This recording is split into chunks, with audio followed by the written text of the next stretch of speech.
એટલે મોટાની વાત આખી જુદી છે. મહાભારતની અંદર તમને ખ્યાલ હોય તો ભીમ અને જરાસંધનું યુદ્ધ થયું.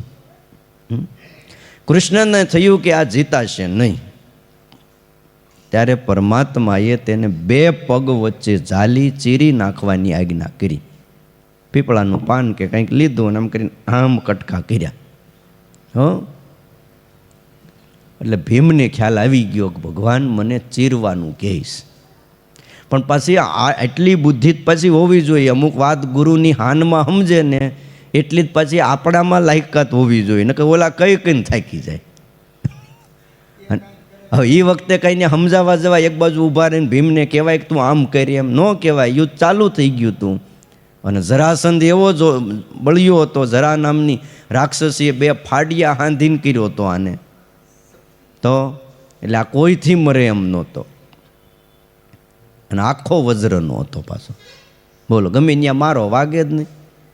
ભીમને તો એક બાજુ ઓલું હતું, આ તો આખે આખો આને કાંઈ ન થાય. પણ ઊભે ઊભો ચીરી નાખ્યો. મારવાથી વાગતું નહીં, પણ ફાડિયા કે નાખ્યા. અને પછી પરમાત્માએ જરા ઈશારો કર્યો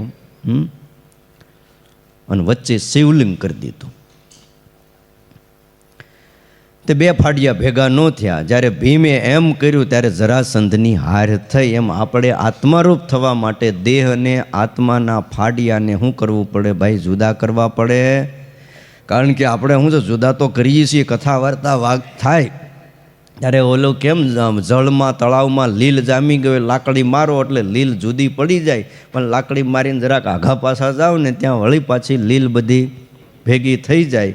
આ કથા સાંભળીએ છીએ, ઘડીક આત્મા અને દેહ જુદા થઈ જાય છે, વળી પાછા એક થઈ જાય છે. તે જુદા કરવા માટે વચ્ચે બ્રહ્મરૂપ થવાનું શિવલિંગ બનાવી દેવું પડે. એ જો બ્રહ્મરૂપ થઈ જાય આત્મા તો દેહની હારે એક ન થાય. એટલે એવા જે મોટા ગુરુ સત્પુરુષો એની પળે પળે કોઈ પણ બાબત હોય એમાં જરૂર પડે જ છે. રામકૃષ્ણ પરમહંસ હતા, એમને કોઈએ પ્રશ્ન કર્યો હતો કે શિષ્યોના જીવનમાં ગુરુનું શું કાર્ય? શિષ્યના જીવનમાં ગુરુનું શું કાર્ય અને શું લાભ, એ વાત કરો. અને લાભની વાત તો પહેલાં જ જોવી જોઈએ. ત્યારે રામકૃષ્ણ પરમહંસે એટલું કીધું કે પેલી હોળી છે અને કલકત્તા પહોંચતા કેટલો સમય લાગે? તો કે 5 કલાક. તો એને આગબોટની હારે બાંધી દો તો કે તો અડધો કલાકમાં કલકત્તા પહોંચી જાય. રામકૃષ્ણ પરમહંસે એટલું જ કીધું, બસ ગુરુની આ જ આવશ્યકતા છે કે જેને માટે કઠોર સાધનાઓ કરવી પડે એ ગુરુ કૃપાથી સહજ થઈ જાય છે. ઓલું હલેસા માર્યા જ કરો ને હોળી હાયકા જ કરો, ભોગી જાય. પણ બહુ વાર લાગે, વચ્ચે ક્યાંક અટવાઈ જાય. આ હોળીનું કામ તો એવું છે. અને બોટની હારે બાંધી દીધી હોય કાંઈ નહીં.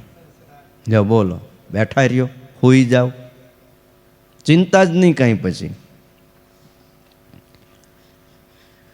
યોગી કૃષ્ણ પ્રેમ કરીને એક કોઈ સંત થઈ ગયા. એને કોઈએ પૂછ્યું તો તમે પાયલોટ થઈને આ સાધુના કપડાં શું કામ પહેરો? પાયલોટ હતા, બહુ મોટા અને વિદેશી હતા, પણ સાધુના કપડાં પહેરતા અને કૃષ્ણની મૂર્તિ હારે રાખીને ફરતા. એટલે કોઈએ કીધું કે તમે પાયલોટ થઈ, સાધુના કપડાં પહેરો અને ભગવાનની મૂર્તિ હારે રાખીને ફરો છો, આનાથી ફાયદો હું?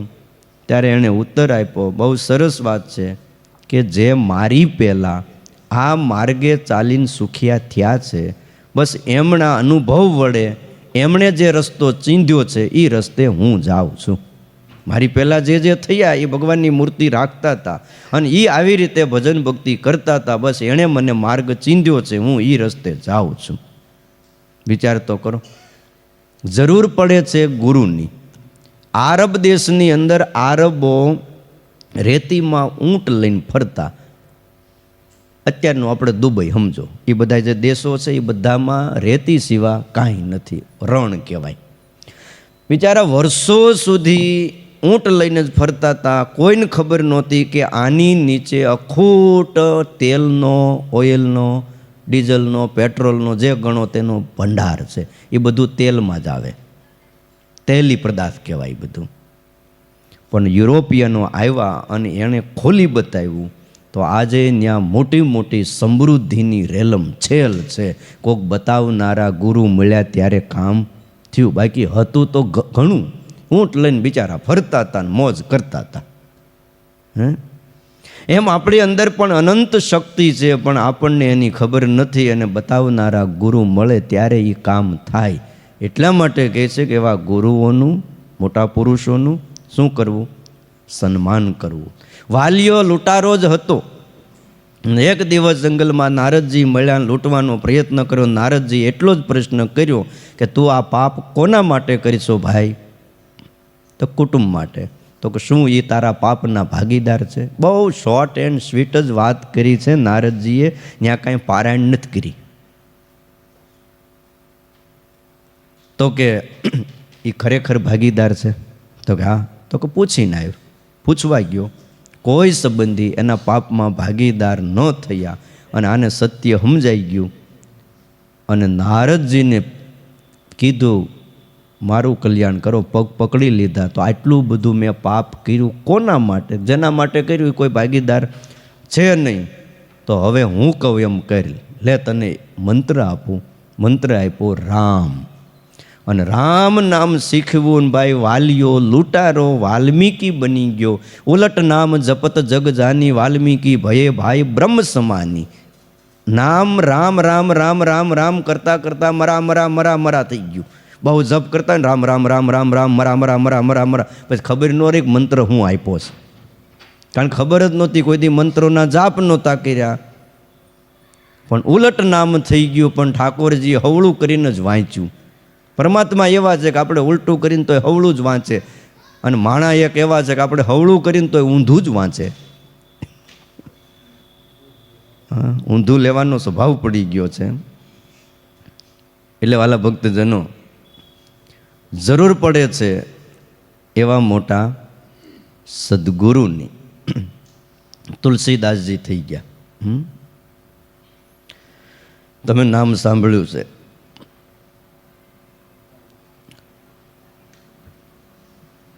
કહેવાય છે કે ચાતુર્માસ રોકાયા હતા એક જગ્યાએ તુલસીદાસજી, અને ત્યાં રામાયણની કથા કરતા હતા. અને એમાં એક વૃક્ષની અંદર ભૂત હરિદાસ કરીને રહેતા હતા. હરિના દાસ હતા પણ ભૂત થયા હતા. તુલસીદાસજી એ વૃક્ષ નીચે રોજ પોતાની દેહક્રિયા કરવા જતા, દિશાએ જતા હતા. અને વધેલું પાણી જે વધે એ ત્યાં ઝાડના મૂળમાં નાખી દેતા હતા. તે ભૂત રાજી થઈ ગયું. બોલો. તે તુલસીદાસને વાત કરી કે હું હરિરામ છું, અને તમારા ધ્યાનમાં ખલેલ પહોંચાડવાથી એક સાધુને મેં અપરાધ કર્યો, એટલે હું ભૂત થયો છું. જો હરિરામ ભૂત શું કામ થયા હતા? ધ્યાનમાં ખલેલ પહોંચાડ્યો એટલે. માટે કોઈ ધ્યાન કરતા હોય, માનસી કરતા હોય, ખલેલ પહોંચાડવો જ નહીં. હા, નકર આટલી ભક્તિ કરી હોય, છેલ્લે થવાનું પાછું તો શું કામ કરવું જ જોઈએ? હા, સવારે ધનુર્માસમાં આવવું જ શું કામ જોઈએ? શું કહેવું દાદા? તો પણ હરિરામે કીધું કે તમારા અપરાધથી આ થયું છે, પણ હવે મારી મુક્તિ થાય એવું કરો. મને તમારી સેવાની એક તક આપો. તુલસીદાસને કીધું. તુલસીદાસ કે મારે રામ દર્શન વિના કોઈ લાલચા જ નથી. સેવાની તકની ક્યાં વાત કરીશું? મારે રામનું દર્શન કરવું છે. ત્યારે કીધું તો કે એ વાત મારા હાથની નથી. આ ભૂત થયેલા હરિરામ કહે છે કે એ વાત મારા હાથની નથી. પણ તમે રામકથા કરો છો ને ત્યારે હનુમાનજી આવે છે, અને કોઢિયાનું રૂપ લઈને આવે છે અને કથા સાંભળે છે. બોલો, હનુમાનજી. અને સૌથી પહેલાં આવે છે ને સૌથી છેલ્લા જાય છે. તમે એને પ્રસન્ન કરો, તમારી ઈચ્છા પૂર્ણ થાય. એટલે તુલસીદાસજીએ હનુમાનજીના પગ પકડી લીધા. પેલા 2 દી કથામાં જોયું, ખબર પડી કે આ જ છે. તે સૌથી છેલ્લે જ્યારે જવા તૈયાર ત્યાં ને તુલસીદાસે પગ પકડ્યા. તો હનુમાનજી કે પેલા મારા પગ મૂકી દે, મને કોઢ થયો છે, હરખું હલાતું નથી, તકલીફનો કોઈ પાર નહીં. તો ના, હવે પગ મૂકવું નહીં, તમે સાક્ષાત હનુમાનજી છો. ત્યારે હનુમાનજીએ વરદાન આપ્યું કે ચિત્રકૂટ ઉપર જાઓ, તમે રામના ન્યા દર્શન થશે. એટલે તુલસીદાસજી ચિત્રકૂટની પ્રદક્ષિણા કરી અને ત્યાં બેઠા છે ચિત્રકૂટના ઘાટ ઉપર. એ વખતે ત્યાં ભગવાન રામ અને લક્ષ્મણ રાજકુંવરના વેશે, બે સુંદર કુંવરના રૂપે આવ્યા. ત્યાંથી પસાર પણ થયા, પણ ઓળખ્યા નહીં. બીજે દિવસે રાત્રિએ ભાઈ સ્વપ્નમાં હનુમાનજીએ વળી દર્શન દીધા કે રામ અને લક્ષ્મણ આવ્યા હતા, તમે ઓળખ્યા નહીં. એ જે રાજકુંવર નીકળ્યા હતા ને ત્યાંથી, એ રામ અને લક્ષ્મણ હતા. તે જાગી ગયા, પસ્તાવો થયો.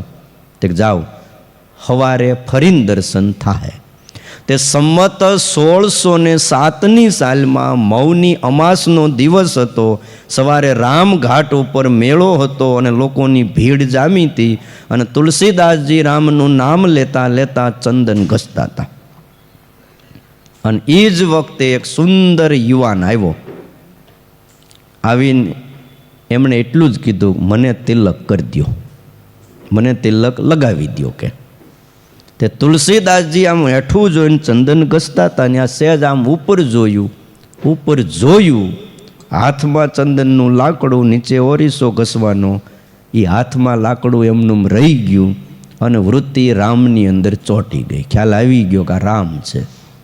અને એવી વૃત્તિ ચોંટી ગઈ, મૂર્તિમાં પરોવાઈ ગઈ. ફરીને આ રાજકુંવરે કીધું કે મને તિલક લગાવી દો. હા ભલે કોણ? ત્રીજી વાર કીધું મને તિલક લગાવી દો. પણ મન વૃત્તિ પરોવાઈ ગઈ હતી એટલે ખ્યાલ જ ન રહ્યો. જાતે પ્રભુએ પછી ત્યાં ચંદન ઘસ્યું હતું, ત્યાંથી જાતે લીધું અને પોતે તિલક કર્યું. चित्रकूट के घाट पे भई संतन की भीड़, चित्रकूट के घाट पे भई संतन की भीड़, तुलसीदास चंदन घिसे ने तिलक करे रघुवीर. आ क्यारे बन्यु? हनुमानजी जेवा गुरु मळ्या त्यारे मार्गदर्शन आप्युं. नहीतर रोज आवता था जता था पण ओळखाण केम पड़े? एटला माटे जरूर छे कोई गुरुनी. समझाणु? उज्जैनना राजा भर्तृहरि एनु नाम तो सांभळ्युं छे. पिंगला जेवी एने राणी हती, एनु मृत्यु थयुं त्यारे एम कहेवाय छे के स्मशाननी भूमिमां पत्नीना देहने वळगीने हૈયા फाट एणे रुदन कर्युं हतुं. अने ई वखते एमना गुरु गोरखनाथ वेश बदलीने स्मशान भूमि में आव्या ने पाणी पीवानुं तुंबड़ुं ओलुं हारे राखे ने कमंडलुं जेवुं ए भरेलुं अने जमीन उपर पड़तुं मूक्युं. नीचे पत्थर हतो अने ए तुंबड़ुं पत्थरनी हारे टकरायुं. पाणीनुं भरेलुं हतुं वजनदार. कटका थई गया. हवे कटका थया एटले गोरखनाथ हૈયા फाट मांड्या रड़वा. हवे एक बाजू ओलाने स्मशानमां अग्नि दाह आपी दीधो, ई रड़े, अने आ बाजू गोरखनाथ रड़े. ते राजाए एनी हामू जोईने कीधुं के अरे आ तुंबड़ी तूटी गई एमां हूँ रड़ो छो के? मारा राजमांथी तमने बीजी तुंबड़ी अपावी दईश. गोरखनाथ कहे मारे आज तुंबड़ी जोई, बीजी नहीं. मारे नक्की कर्युं तो आ एक तुंबड़ीए मारे जीवन पूરું કરી દેવું છે, મારે બીજી તુંબડી નથી જોતી, આ મને આ જ તુંબડી જોઈ. ત્યારે કીધું કે આની આ તુંબડી તો હું ક્યાંથી લાવી દઉં?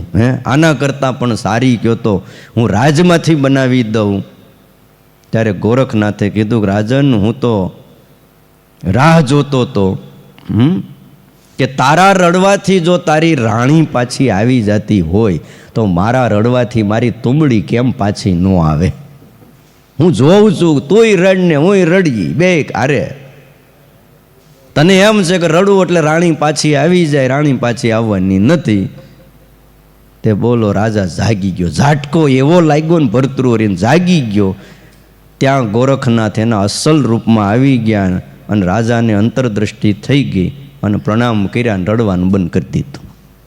જો પારાયણથી થાય ન કરવી એમ નહીં હોય, પારાયણ કરવાની છે. પણ અમુક તેજીને ટકોરો હોય ને એક ઝટકો વાગ્યો કામ થઈ ગયું. જો એટલે જરૂર છે મોટા મોટા આચાર્યોએ, અરે સ્વયં પરમાત્માના અવતારો આ ધરતી ઉપર આવ્યા છે, એણે પણ ગુરુની આમાન્ય મર્યાદા રાખી છે. તમે નીલકંઠ વર્ણિનો પ્રસંગ જુઓ ને, ભગવાન સ્વામિનારાયણનો કેટલી સેવા પીપલાણાથી લઈને લોજના આશ્રમ સુધીમાં કરી. વહેલી સવારે 3 વાગ્યે ઉઠતા હતા. કેટલા વાગ્યે? નાહી ધોઈને 4 વાગે ત્યાં પૂજા પૂરી, અને 4 વાગ્યે પોતે ફૂલ લેવા જતા.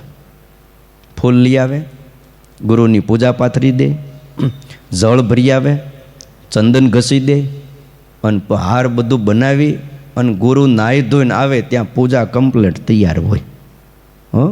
નૈવેદ્ય ધરવાનું બધું જ તૈયાર કરીને રાખે. હવે આવી સેવા સ્વયં પરમાત્મા હતા, એમણે ગુરુ રામાનંદ સ્વામીની કરી. ભગવાન શ્રી રામે પણ ગુરુની સેવા કરી. ભગવાન શ્રી કૃષ્ણ એમણે પણ સાંદીપની ગુરુની સેવા કરી, બહુ કરી છે. એટલે વાલા ભક્તજનો, જ્યાં જ્યાં આપણને દેખવામાં આવે છે, જે કોઈ આગળ વધ્યા છે, એમણે આ કર્યું જ છે. તમને એની વાત કરતો હતો ને, કૃષ્ણ પ્રેમી વિદેશી હતા, ટ્રેનમાં મુસાફરી કરતા હતા, અને પહેલા વર્ગના ડબ્બામાં એક અંગ્રેજ બાઈ. એ વખતે એવો રિવાજ હતો, પહેલા ડબ્બામાં ગોરિયા બેહે, બીજાથી બેહાય નહીં. અને પછી કંઈક બીજા હાવ છેલ્લે આપણે ભારતીયોને બેહવાનું, આવું હતું. તે પહેલા ડબ્બામાં મુસાફરી કરતા હતા આ કૃષ્ણ પ્રેમ, એનું નામ પ્રેમલ હતું. વિદેશી વ્યક્તિ હતા અને સાધુ થઈ ગયા હતા એ વખતે. હવે અંગ્રેજી બાઈ હતા, એણે જોયું કે અંગ્રેજ થઈને આવો સાધુનો વેશ કાઢે, શરમ નથી આવતી? આવો અંગ્રેજી ભાષામાં એ બાઈ બોલી. પણ આ પ્રેમલ હતા ને, કાંઈ ન બોલ્યા. કૃષ્ણ પ્રેમી હતા. અને અમુક માણા બકવાસ કરતા હોય ને, ત્યાં ન બોલવામાં જ મજા છે. સુખી થવું હોય તો. હવે તમે ક્યાંક જતા હોય ને તમને એમ કહે, હું આવે આ ટીલા કરીને નીકળ્યા છો, હાવ કોરું કંકુ, તે કાંઈ આપણે ચાંદલો થોડો ભૂઈ ન ખાય કે ભાઈ? એને કહેવાય થોડુંક ભીનું કરવાનું દે, કોરું છે થોડુંક લે ઓઇલ, તો તે ભીનું કરું, બીજું શું કરીએ? નથી વ્યવસ્થા અમારી પાસે. કાંઈ ન બોલ્યા. ફરીને બાઈ બોલી કે ખ્રિસ્તી ધર્મ છોડી અને કાફરનો ધર્મ તમે અપનાવ્યો લાગે છે. લગભગ અંગ્રેજો બધા ખ્રિસ્તી, એટલે તમે આ મૂકી દીધું અને આ કાફરનો ધર્મ અપનાવ્યો, તમને શું મળ્યું એ મન કયો. પણ જરાય સંકોચ રાખ્યા વગર તે દી આ કૃષ્ણ પ્રેમલે પોતાની જોડીમાંથી કૃષ્ણની મૂર્તિ કાઢીને બતાવ્યું, બેન મને આ મળ્યું. એટલે માખણિયા લાલજી આવે ને, બતાવ્યા ઠાકોરજી, મને આ મળ્યું છે. ઓલી બાઈ ચૂપ થઈ ગઈ, કાંઈ ન બોલે. કેવું જોઈએ ઘણીવાર આપણને કે તમે રોજ સવારમાં વહેલા ઉઠીને જાઓ છો, શું મળ્યું? એટલે ભાઈ બીજું મળ્યું કે ન મળ્યું, પણ ધનુર્માસમાં શિરોત મળે છે કે નહીં? એટલે ભગવાનની ભક્તિ મળે છે, હૃદયમાં ભગવાન પ્રત્યેનો પ્રેમ જાગે છે, મહિમા જાગે છે, અને હૃદય ભર્યું ભર્યું રહે. સવારમાં ચાર્જિંગ થઈ ગયો હોય ને તો આખો દી બીજા વાયરલ ન લાગે. કે બાકી વાયરસ બહુ બધા હવે તો ફેલાણા છે, વાત જવા દો કયો. એટલા બધી જરૂર છે ડાયા માણસોએ આ બધું સમજી વિચારી અને ભગવાનની ભક્તિ કરવી જોઈએ. મોટા મોટાને પણ આની જરૂર પડી છે. જો એટલે એવા મોટા સદગુરુનું ક્યારે પણ ડાયા માણસોએ અપમાન કરવું નહીં. કયો ગમે એવી સારી જમીન હોય, સારું બિયારણ હોય, સારું ખાતર હોય, પાણી હોય, પણ જો ખેડૂ ન હોય તો તમે શું કલ્પના કરો? એમ આધુનિક સાધનોથી સજ્જ કરોડોની હોસ્પિટલ હોય, બહુ મોટી મોટી હવે તો હોસ્પિટલો પણ થાય છે, પણ ડૉક્ટર ન હોય તો? ગમે એવી સુંદર મોટી કોલેજો હોય, સ્કૂલો હોય, પણ પ્રોફેસર ન હોય તો? એમ શાસ્ત્રો હોય, મંદિરો હોય, તીર્થો હોય, મૂર્તિઓ હોય, પણ ગુરુ ન હોય તો કામ થાય નહીં. બધું જ હોય, કયો આપણે ત્યાં પરંપરા મંદિરોની શાસ્ત્રોની આજકાલની નથી, અનાદિની છે. પણ છતાંય ત્યાં જો સત્પુરુષ હોય તો જ કામ થાય છે, બાકી કામ થતું નથી. એકવાર રામકૃષ્ણ પરમહંસને કોઈએ કીધું હતું કે તમે આ બહુ ઝાઝો ટાઈમ વિવેકાનંદ સ્વામીની પાછળ કાઢો છો તો સમજાતું નથી. તો કે મેં બગીચો કર્યો છે, હું પાણી પાઉં છું. તો કે પાણી પાવાનું કામ માળીનું છે, તમે બીજાને હોપી દો એ પાણી પાઈ દે હે કે. તો કે વાત સાચી છે, સામાન્ય છોડને તો માળી પાણી પાઈ હકે, પણ આ તો કલ્પ વૃક્ષ છે, એને પાણી મારે જ પાવું પડે. હું કીધું આ તો કલ્પ વૃક્ષ છે, મારે એને પાણી પાવું પડે છે. અને તમારે જે મારી પાસે કરાવવાનું છે ને, તમે કહો છો ને કે આ બધાને વાતું કરો, બીજું કરો, સત્સંગ કરાવો, તો કે હું આ કલ્પવૃક્ષને પાણી પાઉં છું, તો એ બધું કરાવશે દેશ વિદેશમાં. અને કરાવ્યું વિવેકાનંદ સ્વામી. કયો ભારતનું નામ રોશન કર્યું. જ્યાં વિદેશીઓ આપણી હાંસી કરતા હતા ત્યાં વિવેકાનંદ સ્વામીએ જઈને ભારતનો ઝંડો ફરકાવી દીધો. બોલો, શિકાગોની સભાની અંદર. તો રસ્તા ઉપર એકવાર તો હાલ્યા જતા હતા, માથે પાઘડું, અને ભારતીય પાઘડા તેથી તો ભાઈ બહુ મોટા મોટા હો. હા, પણ પગમાં અમેરિકન જોડા પહેર્યા પાછા. હા, અને ભાઈ એ કોટે પહેરતા. પછી ન્યા ગયા એટલે પછી શું છે, ટાઢે એવી તો આપણને એમ લાગે, પણ ત્યાં હવે ચાદર ઓઢીને મરી જાય, ટાઢના ઠરી જાય. તે કોટ બોટ બધું ચોયણી પહેરતા ને બધું પહેરતા, બધું ધીમે ધીમે પાછો પહેરવેશ એને બદલ્યો હતો. તે હાલ્યા જતા હતા, કોઈ અમેરિકન યુવાન હામો મળ્યો ને કીધું કે સ્વામીજી, તમે તમારી સંસ્કૃતિનો પ્રચાર કરવા માટે આવ્યા છો, તો આ અમારા અમેરિકન જોડા તમે શું કામ પહેર્યા? તો કાંઈ એમાં એવું છે, જો સાંભળ, મારી સંસ્કૃતિ મારા માથા ઉપર છે અને તમારા દેશની જે છે ને એ મારા પગની તળે કચરાઈ છે. કે હો, તમારી ત્યાં શું સંસ્કૃતિ છે? કયો દિશાએ જઈને પાણી લેતા ને ટીશ્યુ પેપર વાપરો છો, પાણી લેતા શીખો, પછી અમને સલાહ આપો. કે સંસ્કૃતિની વાત પછી થાય. નાવું ધોવું, પવિત્રપણે રહેવું, સવારમાં પૂજાપાઠ કરવા, ભગવાનની આરાધના કરી, દેવ મંદિરે જઈને ઘંટ વગાડવો, આ બધી અમારી સંસ્કૃતિ છે. તમારી સંસ્કૃતિ અમારા પગ તળે કચરાય છે. બોલો, એ ગયો બંદૂકમાંથી ગોળી નીકળે ને એમ ભાગ્યો. તો એટલે એ કલ્પવૃક્ષ હતા, અને એને પાણી કોણ સિંચતા હતા? રામકૃષ્ણ પરમહંસ સિંચતા હતા. તો એટલે વાલા ભક્તજનો, બધે જરૂર પડે છે. એક બકરા ચારવા હોય ને તોય ભરવાડની જરૂર પડે. ભરવાડ ન હોય તો શું થાય બકરાનું? મન કયો. એમ જીવ છે ને, એને આધ્યાત્મિક માર્ગે ક્યાંય ભટકી ન જાય, એટલા માટે કોઈને કોઈ એવા ગુરુની ખાસ જરૂર છે, અને એ જ બધું આપણને બતાવે છે. એટલે શ્રીજી મહારાજ એવું કહે છે કે અમારા આશ્રિતોએ વિનયથી યુક્ત એવા અમારા ભક્તો છે, એણે ક્યારેય પણ 6 જણાનું અપમાન કરવું નહીં. હવે 6ના નામ તમે કહી દો, મેં તો આરંભમાં કહી દીધા. પહેલાં ગુરુ, પછી રાજા, પછી અતિ વૃદ્ધ. હવે તમારે ન કહેવાય, થોડુંક ટાઈમ 1-2 તો હા, ત્યાગી, સાધુ, પછી તપસ્વી. હવે એક રહી ગયા હો વચ્ચે, વિદ્વાન.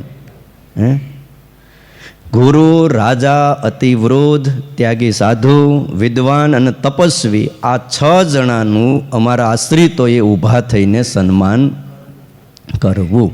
એટલે ઊભા થવાનો રિવાજ કંઈ નવો નથી હો મા બાપ, શિક્ષાપત્રીનો છે. પણ આપણે શું છે, આપણે નવું કરી નાખ્યું, આપણે ઊભા નથી થતા. તો એમાં શું ઊભું થવાનું? હવે સાધુને એવું ઊભા થાય કે ન થાય એવું નથી, પણ આ એક મર્યાદા છે અને શિક્ષાપત્રીની આજ્ઞા છે, અને આપણે આજ્ઞામાં રહી તો કલ્યાણ થાય. ને આ આજ્ઞા કંઈ બીજા કોઈ સામાન્ય કોઈ પુરુષે નથી કરી, આ તો પરમ પુરુષ જે કહેવાય છે, પરાત્પર પરબ્રહ્મ કહેવાય છે, એમણે આજ્ઞા કરી છે. અને મહારાજે પણ કીધું કે આ આમાન્ય જાળવી. જો સન્માન ન કરે તો એમાંથી ત્યાગીને પણ દુઃખ આવે ને ગ્રહસ્થને દુઃખ આવે, એમ કહીને દક્ષની વાત વચનામૃતમાં કરી. બોલો, દક્ષ પ્રજાપતિનું વચનથી સન્માન ન થયું, તે દુઃખ આવ્યું. જો એટલે સુખી થવા માટે પણ આ કરવું. આજનો પ્રસાદ છે અમારે સંજયભાઈ ફૂલપાન મંડળ. મને કાલે કહી ગયા, મને કે હું પ્રસાદ મારા તરફથી. કીધું બહુ સારું, લો આવો સંજયભાઈ, આ તમારો પોરવેલો હાર તમને પહેરાવી દઈ. જરાક કેમેરો ફેરવો તો. રાજની જય.